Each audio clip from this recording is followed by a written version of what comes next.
We are back. We are back. We are back. We are back. Hello, Natalie. Hello, how are you? I'm not so good because we recorded this podcast already once, and for some reason the USB hub that I bought from Athens, because I forgot mine in Switzerland, didn't really work well. I was hearing. I personally thought we sounded like some chipmunks. I thought it was quite cool. What to do? We will record it again. So, Natalie, welcome. Thanks. Welcome to the podcast.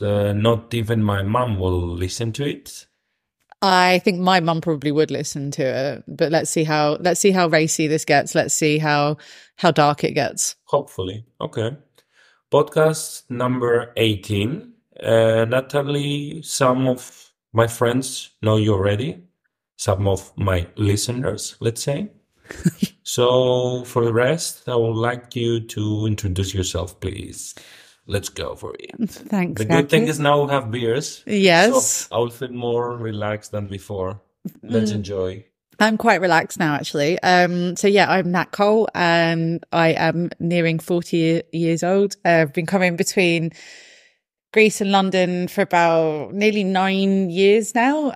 Obviously, like letting that Brexit do as much of its dirty work as it does. So it means that I can't be here as much as I'd like to be here. But yeah, here enjoying it. And at the moment, I'm going to take your job. It's somewhere between Christmas and New Year's in 2023. And the time is 21:51. So almost 10 p.m. Hence the beers. Okay, and this is what time zone is this? This is Gallisas time. Gallisas time, exactly. Because we're in Athens, and of course Athens follows Gallisas, right? Yeah, I mean, it's universally known. I'm sure you could go onto many websites and find Gallisas time. Okay. What about London time now? London's 2 hours behind, or is it 2 hours ahead? 2 hours behind. So yeah, it'll be like 8 p.m. coming into evening. Also appropriate time to drink beer because that's what the British do. Okay. Sounds good. Do you like this Greek beer? Fix? I really like Greek beer and they're having a bit of a revival. I mean, actually, I prefer Greek wine. Greek wine is amazing. There's some great stuff coming out of Thessaloniki and yeah, that's my preferred thing. But I'm enjoying my beer. Thank you for asking. Are you enjoying your beer? Yeah. Okay, cool. Yeah. I think I need it after the first bad quality podcast that we recorded. I think the beer was the best medicine for my pain. So, Natalie, first question. Could you please tell us some differences between Greek and British people, please? I mean, there are many, and I've racked up a lot over the course of 9 years, but I've got some ones that I think are probably the most amusing ones. I think the definition of cousin, auntie and uncle is probably the first one. So the British definition of auntie and uncle is your mum and dad's siblings. In Greece, that becomes quite a loose rule, and you can have just your mum's best mate is also your auntie, and your cousins or anybody that you've basically been brought up with. It never fails to amuse me. And for probably about 4 years, I thought that there was huge families, as in with hundreds of cousins, but that's not the case. They're not cousins as I know them. So that's probably one of the main differences. So it's Theos Kostas, Thea Maria. Yep. Theos Konstantinos. Theos Dimitri. Theos Dimitris. Thea Androniki. Correct. So many. Right? Like many, as in... We're a big family.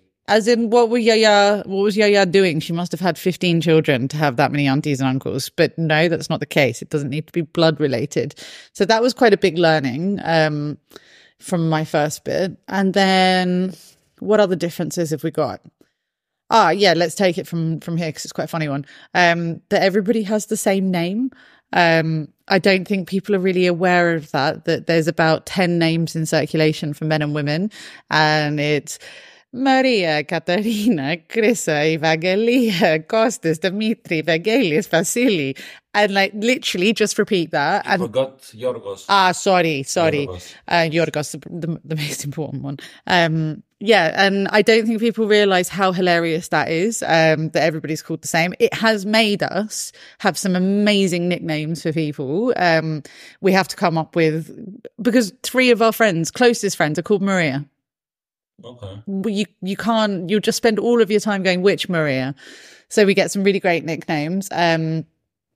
And yeah, that's probably one of the biggest differences. So in my year group at school, we had 2 people who were called James, and that was out of 90 children. Whereas here, we've got 15 Dimitris in our friendship group. So yeah, that would be one of the biggest differences. What else? Oh, the other one is just stuff that doesn't happen in the UK versus what does happen in Greece.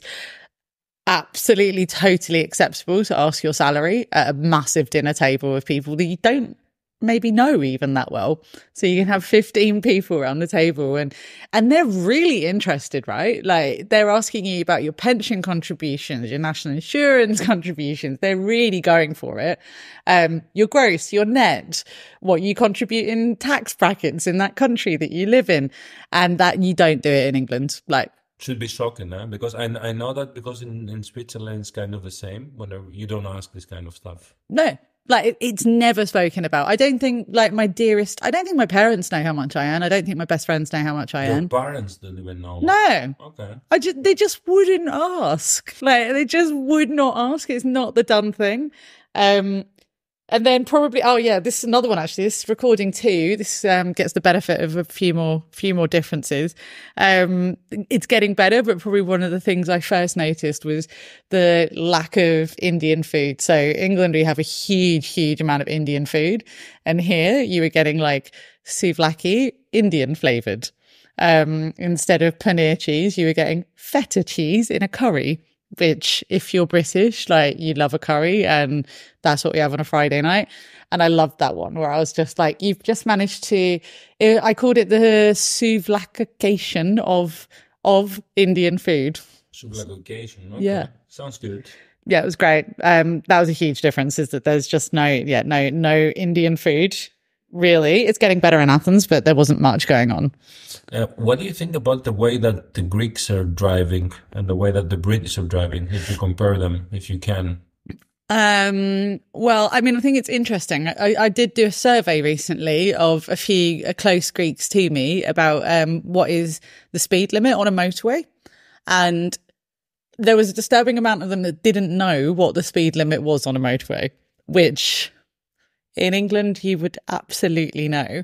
I like to think that the Greeks drive, it's not very fast, so you don't see horrific like accidents in Athens because it's just not that fast, but it is mental. And I've got a story for you later about how it can get a bit out of control. Okay. Can you tell me more about the emergency lane in UK? Because, as you know, some Greeks, they don't know the emergency lane. Because, for example, if you go in Crete, the emergency lane is that the ones that they're using if they want to go slower. Yeah, they just drive down it here. We've got one of our friends who has used it before just to casually drive down. Probably more shocking for me was not the emergency lane and driving down that just because you feel like it, was just the ability for your average Greek to be doing 55 kilometers per hour and just sat in the middle lane all the way from Athens to Thessaloniki. And he just sat in the middle lane, like didn't think to move. You've got cars going round him, undertaking him. It's not happening in the UK? No, the middle lane thing, you'd get your head kicked in probably. And then, like, of course, you have the casual, there's somebody just on a moped. You're not legally allowed to drive a moped on a British motorway. That's an illegal offence straight away. Whereas here, you're like, oh, right, there comes something that's got the power of a hairdryer onto the main motorway concourse. But overall, I think I'm okay with the driving in Greece, which probably says a lot about how I drive as well. Okay. Maybe you're more Greek than expected, let's say. Yeah, should we say that I use my mirrors a lot less in this country? Okay, that's good. Any other stories between Greeks and British? No, I think that's probably my main ones. Okay. Yeah, I've got a few more, but let's leave it for series 2. Then I want to tell you A story. Today I asked a hot girl at the gym what her New Year's resolution was. And she replied, "Screw you." So I'm pretty excited for the new year. Yeah, that's a pretty terrible joke. Pretty terrible. It's a dad joke. Yeah. It's a dad joke. It's a dad joke, yes. You have that in Greece? I feel like the Greek dad jokes would be pretty bad as well. The girl will say, I will ask her, θα τη ρωτήσω ποιο είναι το New Year resolution. Δηλαδή τι θέλει να κάνει τον καινούριο χρόνο, excited και bla bla bla. Και τι θα απαντήσει, αντεγάμισου.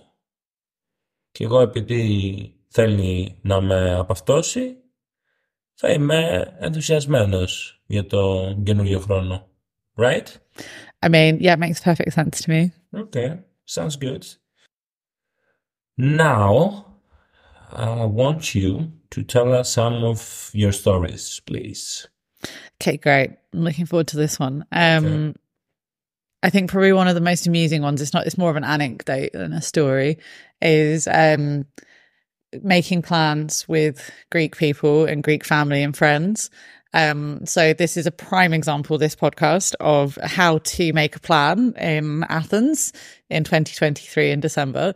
So yesterday you texted me and said, let's do the podcast together. I said, yeah, great. Okay, I can come to your house about 8 o'clock. I was like, amazing. See you then.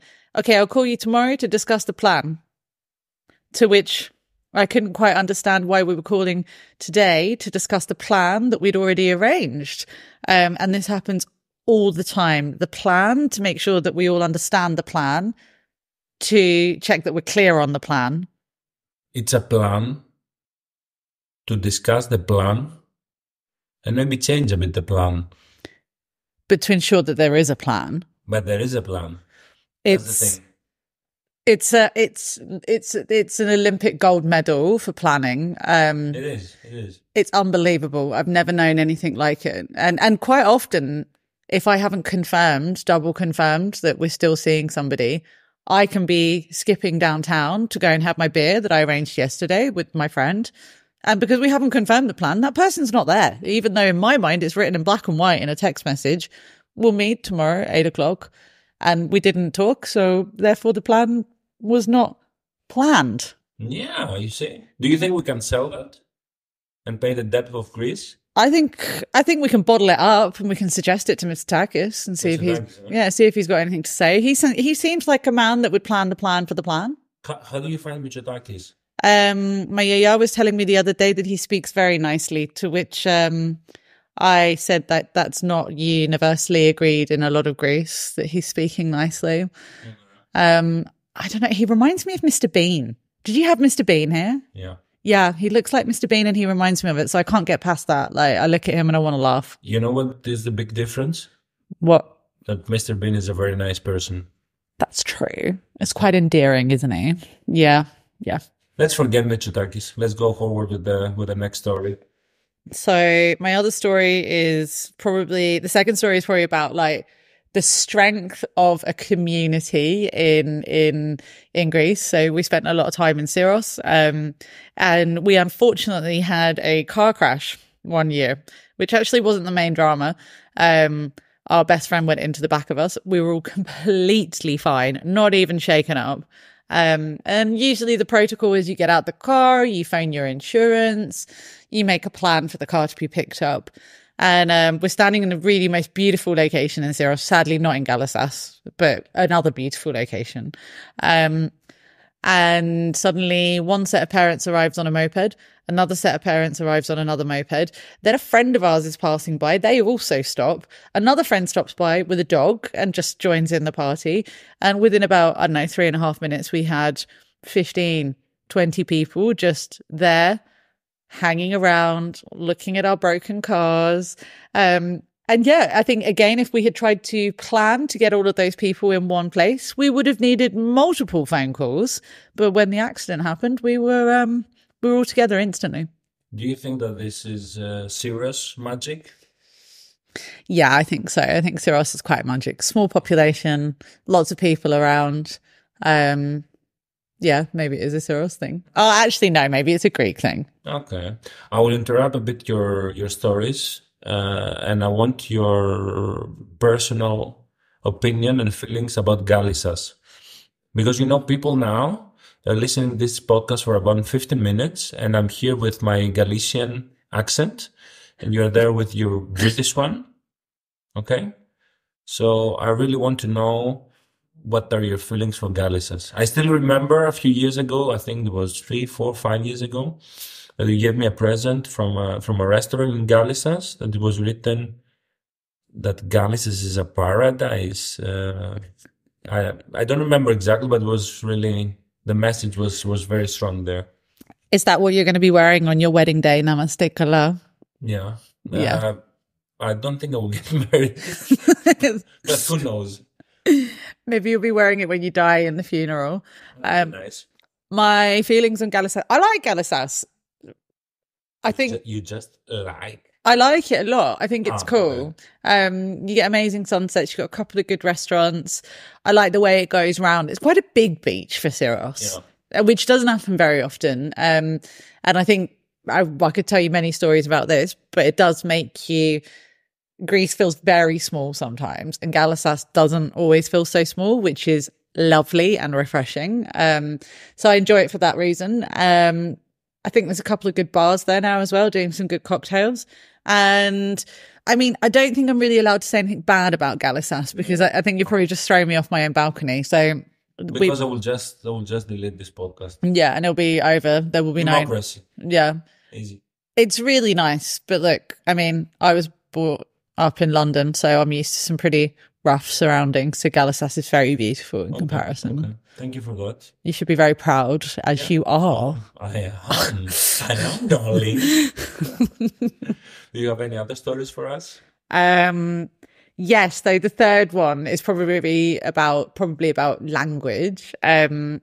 And I don't think that you could be a British person that's got a bit of experience about Greece and not talk about the use of the word malaka. I think it would be a failure of mine to do so. It translates really badly in English, but it's a really bad word. You wouldn't say it. And here you can have, a yaya walking down the street going, la malaka, la la la la la la, and giving it all that. And it just wouldn't, I mean, maybe there are some yayas in England that are saying it, and I just don't know. But yeah, I find it fascinating how everybody uses it, and how, your intonation, I can say it and I mean it so caringly to you as well. It can be like, and it's, I'm feeling sorry for you when I say that. I'm giving you all of my empathy, and equally you can just translate it and it is just wanker. Okay. Yeah. And wanker, you don't really say that in UK. Not really. It's really bad. Yeah, it's bad. If I called somebody a wanker, I'd be a little bit worried about that. I have a story. When I was working in a hotel in Zurich, I think there was one guy in the kitchen who was from Thailand, if I'm not mistaken, and the other one from Sri Lanka or India. And I enter the kitchen and I hear the one saying to the other, "Hey, Malaka, what are you doing?" The time stops. I was looking at them. I was proud. I feel loved.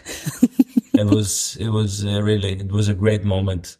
It was like spreading the culture around the planet, I mean, I think it summarizes it nicely that it's a term of abuse, but when you hear it, you're like, I feel loved. Yeah. I think there's an element that you've cracked Greece as a British person when somebody calls you a malaka.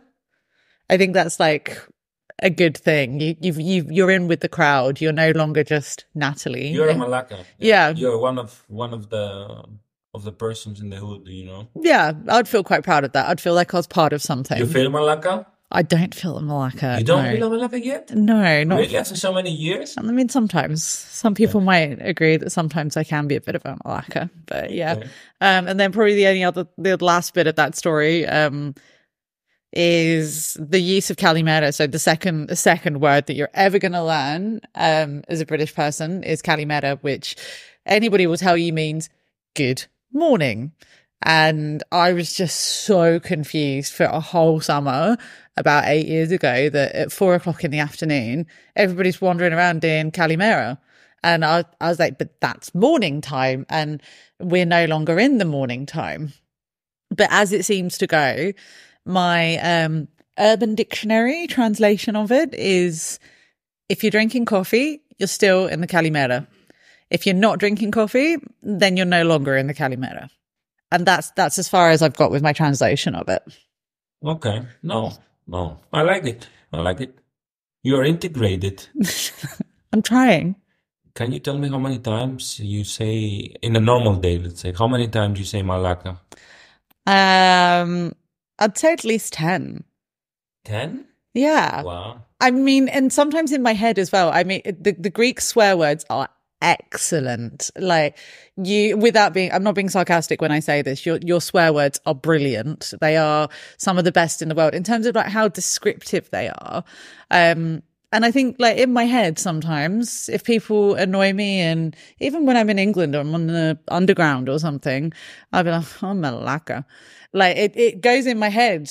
I swear in Greek quite a lot, probably more than I do in English. That's good. Yeah, I enjoy it. It gives it heartfelt feeling, swearing in Greek. I think you deserve the Greek passport.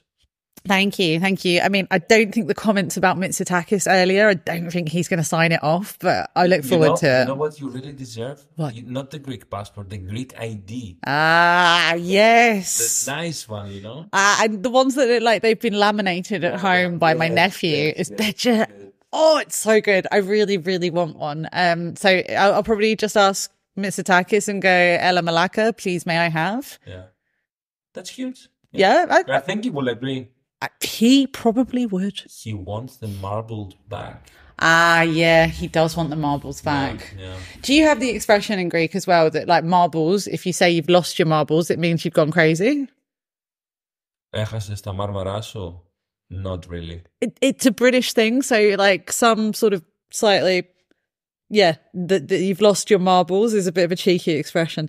Look, once I've got my ID card, I will happily go get the marbles from London and I'll bring them back. Like, I'm a really big fan of Aegean Airlines and I'm sure they'll let me just chuck them in the hold. Like, we'll have a chat, but I'm really happy to do that. I don't want them in England either. They belong here and I can help bring them. Respect. Yeah. What do you think about your Prime Minister? My Prime Minister? Oh, Rishi Sunak. Yeah. Yeah, no, I think he's a bit strange. Like, his wife comes from like a multi-billionaire family, which I think it's a bit Mitsotakis, to be honest. Like, when you've got a country that's running on relatively little amounts of money in their back pockets, and then you've got a multi-billionaire family running it, it's just weird. Yeah. But, like, to be honest, I don't know why Mitsotakis and Rishi didn't meet, because I think they would get on really well. They would have been like, Ella Malaka. Like, it would have been great. They would have had a great time. Okay. Yeah. Do you think one of them is a good guy? No. Okay. No, I feel probably mutually passionate about both of them in the negative. Possibly I feel more negative about Mitsotakis, but again, in the interest of my ID card. Okay. Good. Do you have any other stories? I don't think so. Okay. I have to say that the first podcast that we recorded that was fucked up, it was 16 minutes. And we are already in almost 24. So girl loves to talk. Much better. Yay. Thanks for having me. Even if Christmas are almost over and we're going through the New Year's Eve, right? We don't care. We don't care. That's why we're going to sing. Yes. Right? Yes. 1, 2, 3. We wish you a Merry Christmas. We wish you a Merry Christmas. We wish you a Merry Christmas and a Happy New Year. Καλή χρονιά, Natalie. Ευχαριστώ. Thank you for being here. Happy New Year to you. Get ready with your stories for the podcast number 2. Love it. Okay, great. It was the first international English podcast. Guys, it's an honor. Thank you so much. Do you feel proud? I feel proud. Thanks. Okay. Do you feel proud? Do you feel malaka? I feel proud and I feel like I'm going to blow a kiss to Galasas before I go to bed tonight. You don't like Mitsotakis? You want the typical Greek laminated ID? Yes. You're really a great want that. person, Natalie. I really want that. Go if I had a store. Thank you. Bye. See you soon. Ciao. Ciao.